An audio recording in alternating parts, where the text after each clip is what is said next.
রহমানকে শুনি। ডক্টর জাহিদুর রহমান, আপনার নিশ্চয়ই আমরা যে আলোচনাটা করতেছিলাম সেটা নিয়ে আপনার নিশ্চয়ই বক্তব্য থাকবে, কিন্তু আমার প্রশ্নটা আমি একটু করে রাখি।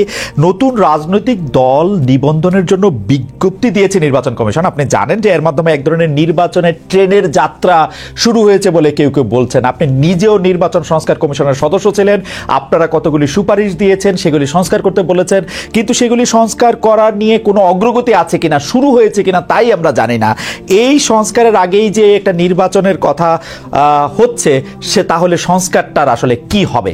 পাশাপাশি আমি আরেকটি প্রশ্ন করে রাখতে চাই যে এই যে নতুন রাজনৈতিক দল, সেই নতুন রাজনৈতিক দলের নেতারা বলছেন, উপদেষ্টা, সাবেক উপদেষ্টা নাহিদ ইসলাম, জনাব সার্জিস, তারা বলছেন যে শেখ হাসিনার বিচার না করা পর্যন্ত নির্বাচনের কথা যারা মুখে আনবে, মুখেও আনতে পারবে না, মানে আরো কি জানি ভয়ঙ্কর করে বলছেন। এখন আপনি নির্বাচনের কথা মুখে আনতেছেন কিনা সেটাও যদি একটু আমাদেরকে বলেন। হ্যাঁ, ধন্যবাদ। আমি মুখে আনছি, আমি আনার পরও তাদের বক্তব্য নিয়ে কথা বলবো। তার আগে আইন শৃঙ্খলা নিয়ে 2-3টা পয়েন্ট একটু যোগ করি। মুর্তজা ভাই খুব রাইটলি বলেছেন এবং আপনিও যে কাউন্টার অপিনিয়ন দিয়েছেন, I agree with that as well. আমি দুটো এক্সাম্পল দিই। সপ্তাহখানেক বা 8 দিন 7-8 দিনই হবে আগে গুলশানে একটা বাড়িতে তাণ্ডব চালানো হলো ঘোষণা দিয়ে। মানে ওনারা যাচ্ছেন, ওখানে টিভি চ্যানেল ছিল, মানে শুধুমাত্র ব্যক্তি লাইভ করেছে তা না, টিভি চ্যানেল লাইভ করেছে। রটিয়ে দেয়া হলো এটা জনাব এইচ.টি. ইমামের সন্তানের বাড়ি।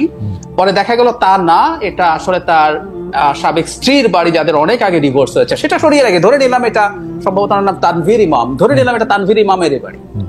তো কেউ একজন ঘোষণা করছে ওই বাড়িতে গিয়ে ওখানে আওয়ামী লীগের দোসররা লুকিয়ে আছে, অনেক টাকা রাখা আছে, তারা এই অধিকার পেয়ে যায় লাইভ করে ওখানে তাণ্ডব চালাতে পারে। এবং একটা পর্যায়ে ওই লাইভেই দেখা যায় পুলিশ এবং সেনাবাহিনী ওখানে গিয়ে হাজির হয় এবং তারা তাদের সামনে স্লোগান দিতে দিতে বেরিয়ে যায়। লাইভে দাঁড়িয়ে সকল চালক লীগের একজন কথা বলছে। মানে খেয়াল করি, ঢাকা শহরে গুলশানের মতো একটা জায়গায় এই ঘটনা ঘটলো। মানে এই প্রশ্ন খুব অনিবার্যভাবেই আসে, দেশে কি সরকার আছে? আচ্ছা, নাম্বার 2, বন্যা নিয়ে যে ঘটনাটা ঘটলো, তখন যে যৌন হয়রানি যে ভদ্রলোক করেছেন তাকে যখন থানায় নিয়ে গেল, সারা রাত থানার মধ্যে কিছু মানুষ ছিলেন, তারা লাইভ করেছেন, তারা পুলিশকে রীতিমতো হেনস্থা করার চেষ্টা করছেন। এবং ওই লাইভে আমরা দেখছি, আমি রাত জেগে লাইভ দেখছিলাম, ভিডিও একটার পর একটা আসছিল। ওই নারীকে ধরে আনতে হবে এবং তার বিরুদ্ধে মামলা দিতে হবে। পরবর্তীতে কি হলো আমরা জানি, একটা পুলিশ স্টেশনে ঢাকা শহরে কিছু মানুষ গিয়ে পুলিশকে ধমকাচ্ছে এবং এই কাজ করতে হবে ওই কাজ করতে হবে বলছে। দেশে তো সেনাবাহিনীও আছে, এই লোকগুলোকে সরকার থানা থেকে বের করার কোন রকম কোন ব্যবস্থা নেয়নি কেন? মানে থানা হচ্ছে সরকার, আমরা এভাবে যদি বলি, মানে সরকার একটা খুব গুরুত্বপূর্ণ ইউনিট। অ্যাবসলিউটলি। আর ওখানে বসে লাইভ হচ্ছে ঘন্টার পর ঘন্টা, সারা রাত হয়েছে। মানে একটা সরকার তার এক্সিস্টেন্স দেখাতে হয়। খুব চমৎকার ভাবে মুর্তজা ভাই বলছেন যে মোহাম্মদপুরের মানুষকে এটা দেখাতে হবে। আসলে আমাদের এটা দেখতে হবে যে সরকার কাজ করছে, সরকার পদক্ষেপ দিচ্ছে, সরকারের পদক্ষেপগুলো ব্যর্থ হতে পারে কিন্তু তার পদক্ষেপগুলো নেয়ার চেষ্টা আছে। আমরা কোনো চেষ্টা কোথাও দেখিনি। ধরুন এর পরবর্তীতে এর 2 দিন আগে দুজন, আপনি একটা উদাহরণ দেওয়ার আগে আমি ছোট্ট করে কি একটু জানতে পারি যে আপনার হাইপোথিসিসটাও নিশ্চয়ই আপনি বলবেন যে সরকার এটা করতেছে না কেন? মানে আপনি বলতেছেন যে থানা, যেটা আসলে বিচার আলয়ের এক্সটেন্ডেড হ্যান্ড, সেই জায়গার মধ্যে গিয়ে আপনি দাঁড়ায় আসেন, বলতেছেন, লাইভ করতেছেন, মুন্ডুপাত করতেছেন সরকারের, বা যেটা এটা ভুল খারাপ সেটা আমি জানি না, সরকার তাদের বিরুদ্ধে কোনো ব্যবস্থা নিতেছে না। প্রকাশ্যে আরো 10টা ঘোষণার কথা আমি বলতে পারি, রাখাল রাহা, সোহেল হাসান কালিবরা ক্রমাগতভাবে মাপ চাইও পার পাচ্ছেন না। মানে কি সরকারটা কই আসলে? সরকার নাই আসলে, এবং সরকার নাই আসলে এখন এই প্রশ্নগুলো এসে দাঁড়াবে। আমরা দীর্ঘদিন থেকে এটা এখনো সরকারের যে ক্রিটিক করছি, আসলে আমরা এই সরকারকে ওন করেই করছি, কিন্তু সরকার আসলে সরকার হয়ে ওঠে। মানে আমি প্রায় এভাবে বলি, বাংলায় আমরা না এটাকে শাসন বিভাগ বলি, বাংলায় এভাবে বলি। সো তাকে তার শাসনটা দেখাতে হবে আইনের চৌহদ্দির মধ্য থেকে, এটা সবচেয়ে জরুরি ব্যাপার। দুজন নারীকে প্রকাশ্যে রাস্তায় বিভৎসভাবে পেটানো হলো, দীর্ঘদিন শোরগোল করার পর যেই লোক এটা করেছে তার ছবি ঘুরে বেরিয়েছে না, তাকে দীর্ঘদিন শোরগোল করার পর গত কাল বা পরশু তাকে গ্রেফতার করা হয়েছে, তাই না? মানে এটা করতে হচ্ছে। একটার পর একটা মাজার ভাঙা হয়েছে, 86টা মাজার, আমি সংখ্যাটা হিসাব রাখি সেজন্য আমি বলতে পারি। এখন পর্যন্ত 86টা মাজার, 80টার পর একটা সংগঠন জানিয়েছিল, এরপর আরো 6টা মাজার ভাঙা হয়েছে। কোথাও কোনো পদক্ষেপ সরকারের দিক থেকে নাই আসলে। আমার কাছে একটা জিনিসের জন্য মনে হয়, আমার একটা হাইপোথিসিস আছে, আমি জানি না, বাংলাদেশকে একটা গণতান্ত্রিক ট্রান্সফরমেশনের দিকে এগিয়ে যাওয়া নিয়ে কারো কারো ব্যারিয়ার আছে, মানে এই সরকারকে অনেক এক্সটেন্ড করো অথবা অন্য কোনো ধরনের সরকার আনার চেষ্টা করো, তার জন্য তো একটা ডিস্টেবিলাইজ করার সিচুয়েশন লাগবে। সরকারের কোনো একটা অংশ কোনোভাবে এর সাথে জড়িত না হলে আমি কোনো ব্যাখ্যা খুঁজে পাই না। গুলশানের মতো জায়গায় যেখানে এত নিরাপত্তা এজেন্সি আছে, গোয়েন্দা সংস্থা আছে, এবং আমি ওই জায়গাটার খোঁজ নিয়ে দেখেছি ওর আশপাশে বিভিন্ন এম্বাসির অনেক ডিপ্লোম্যাটও থাকেন। মানে এটা একেবারে পরিকল্পনা করে দেখানো হলো বাংলাদেশ একটা স্টেটলেস অবস্থায় আছে, এখানে একটা মবক্রাসি চলছে, এই পরিস্থিতি তৈরি হচ্ছে। তো সরকারের কেউ না কেউ কোনো না কোনো ভাবে ইনভলভ না থাকলে তো এটা না। কিন্তু ডক্টর রহমান, আমার একটা প্রশ্ন আছে যে আপনার মানে এইটা আসলে বলতেই হয় যে আপনি মেধায়, প্রতিভায়, বিবেচনায়, বিশ্লেষণে অনেকখানি এগিয়ে, সেই জন্য আপনার কাছে একটা ডিডাকশনের প্রশ্ন যে আপনার কাছে কি মনে হয় না যে এই সরকার অজনপ্রিয় হইলে এই সরকারের সবচেয়ে বেশি ক্ষতি এবং লাভ হচ্ছে এই সরকারকে যারা বেশি সমালোচনা করতেছেন তাদের, অর্থাৎ বিএনপির অথবা জামাত অবশ্য সরকারকে এত সমালোচনা করতেছে না, বিএনপি করতেছে। সুতরাং সরকার যত অজনপ্রিয় হইতেছে বিএনপির তত লাভ, এরকম মনে হয় না? সমন্বয়কদেরকে যত বোকা দেখানো যাচ্ছে, যত অবশ্য মানে ওদের দেখাইতে হবে না, ওদের এমনিও একটু বোকা বোকা লাগতেছে, কিন্তু ঘটনা হচ্ছে যে এটাতে লাভ আসলে বিএনপির বা পরে যারা ক্ষমতায় আসবে, এরকম মনে হয় না? একদমই তাই, এটা একটা প্রবাবিলিটি, আমি এটাকে উড়িয়ে দিচ্ছি না যে দেশে একটা আনস্টেবল সিচুয়েশন যদি তৈরি করা যায় তাহলে ইলেকশন সরকারকে দ্রুত দিতে হবে। এই হাইপোথিসিসটা logical, I agree with this. এটা একটা অপশন, এটা একটা ডিফারেন্সিয়াল ডায়াগনোসিস, আমরা মেডিকেলে যেভাবে ওয়ান অফ দ্য ডায়াগনোসিস এটা। কিন্তু আবার এটাও, কারণ আমরা দেখছি প্যারালালি আরেকটা চেষ্টা চালু হয়েছে, দেশে ইলেকশন চাইলে পলিটিক্যাল পার্টিকে বদমাশ বলা হচ্ছে। খুব গুরুত্বপূর্ণ একজন পাবলিক ইন্টেলেকচুয়াল বদমাশ শব্দটা ব্যবহার করেছেন। তারা ক্ষমতায় যাওয়ার জন্য বসে আছে, 15 বছর এক দল খেয়েছে, আরেক দল 15 বছর খাবে। কিভাবে এখন ইলেকশন হয়, কিভাবে 3 বছর 4 বছর, এখন টাইম ফ্রেম বলা শুরু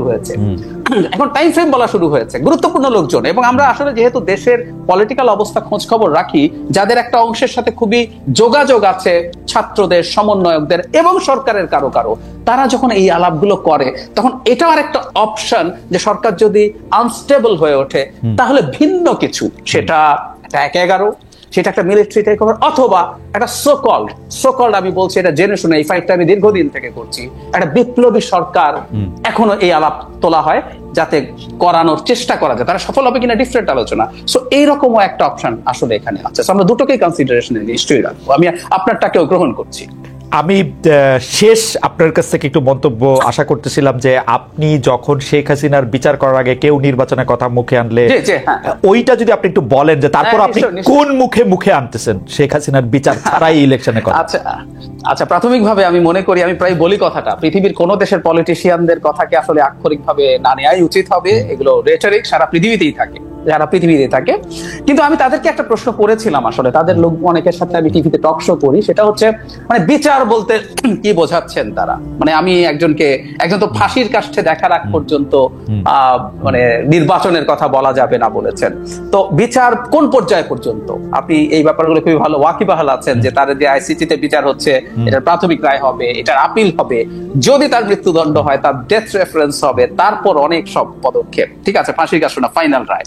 সো আমি ব্যক্তিগতভাবে যেটা মনে করি, তারা এখন রাজনীতি করছেন এবং বাংলাদেশের রাজনীতি করছেন, এবং ফ্র্যাঙ্কলি স্পিকিং আমি আশা করি আমার ছোট ভাইরা বোনরা এটা নিয়ে মন খারাপ করবেন না। তারা একটা নতুন বন্দোবস্তের কথা বলছেন, আমি কোনো নতুন বন্দোবস্ত আসলে দেখছি না। এটা একেবারেই পুরনো বন্দোবস্তের রাজনীতি করছেন, যেখানে আসলে তারা একই রকম ভাবে রেটরিক ব্যবহার করছেন, করে আসলে মূলত যেটা চাইছেন, এটা কখনো সংস্কারের নামে, কখনো এই বিচারের নামে, তারা they are interested to buy more time। এবং সেটার কারণটা খুব সোজা, নির্বাচন পর যদি আর 1-1.5 বছরের মধ্যে হয়ে যায়, তাদের তো আসলে দল খুব বেশি গোছানো হয়নি, সো বেশি সময় পেলে তারা সেটা করতে পারবে না। আপনি বলেছিলেন জামায়াত তাদের সাথে দ্বিমত করছে না, এটারও কারণ একই, কারণ জামায়াত মনে করছে তারা একটা জোট তৈরি করতে পারবে আদার ইসলামিক পার্টি এবং স্টুডেন্টদের সাথেও তাদের যোগাযোগ আছে, বেশি সময় পেলে ভালো হয়, সেজন্যই তারা সংস্কারের পক্ষে আছেন। আমি যদি সুযোগ হয় আমি সেই আলাপ করব যে আমি আসলে নতুন কোন বন্দোবস্তের কথা যখন বলছে আমি সেটা দেখছি না। আমি আপনাকে এই আলাপের মধ্যে একটু নিয়ে আসবো। আমি শুধু প্রস্তাবনাটা বলে রাখি, সেটা হচ্ছে আপনি কোনো নতুন বন্দোবস্ত দেখতে পাচ্ছেন না। সেখানে আমার হাইপোথিসিস হচ্ছে নতুন বন্দোবস্ত দেখার আগেই তাদেরকে আসলে খুব বেশি কর্নার্ড করা হচ্ছে। আপনি যদি বয়ানগুলি দেখেন, বিশেষ করে হচ্ছে বিএনপি বা তাদেরকে যারা বেশি অপছন্দ করে, আপনি প্রথমে এটাকে ছাত্র জনতার মানে বৈষম্য বিরোধী ছাত্রদের আন্দোলন, পরে এটা ছাত্র জনতার আন্দোলন, পরে ছাত্র শব্দটাকে আরো একটু কমিয়ে বলা, আপনি এইসব নিউজ গুলির সাথে পরিচিত, এই অরওয়েলিয়ান জি, জি। এই ব্যাপারগুলির সাথে আপনি পরিচিত যে কিভাবে নাম মুছে দেয়া যায়। আপনি যখন দেখবেন যে যারা জীবনের ঝুঁকি নিয়ে এই কাজগুলি করতে থাকলো তাদের নাম মুছে নেওয়ার প্রক্রিয়া যখন শুরু হয়েছে, তখন তারা ফাইট ব্যাক করেছে কিনা, এবং আগেকার রাজনৈতিক বন্দোবস্তই ঠেলে ধাক্কিয়ে তাদেরকে নতুন রাজনৈতিক বন্দোবস্ত না করতে দিচ্ছে কিনা, আপনার হাইপোথিসিসটা আমরা শুনবো। আমি মানে প্রস্তাবনাটা বলে রাখলাম, আমি আর কোশ্চেন রিপিট করবো না, আমি গোলাম মুর্তজা ভাই থেকে এসেই আবার আপনার কাছ থেকে আসবো।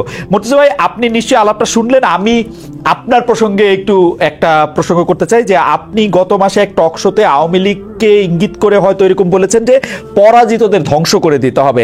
এই পরাজিত বা যুদ্ধ তে আসলে কে জয়ী কে পরাজিত, আমরা যদি এই দার্শনিক আলাপের মধ্যে নাও যাই, আমার শুধু একটা সরল প্রশ্ন, আপনি যখন বলছেন যে পরাজিতদের ধ্বংস করে দিতে হবে, আপনার বক্তব্যকে যেহেতু অনেকে শোনেন, মানেন, এবং আপনি গুরুত্বপূর্ণ এখন সরকারেরও একটা অংশ বটে, এইটা মনে কইরা ধরেন আমাকে পরাজিত বলে একটা মাইর দিয়া এইটা সম্ভব কিনা, বা যে কোনো কাউকে লেবেলিং করা সম্ভব কিনা? আজকে ডক্টর রহমানকে বলা সম্ভব কিনা যে না উনি পরাজিত সুতরাং ওকে ধ্বংস করে দিতে হবে, এটা বলা সম্ভব কিনা?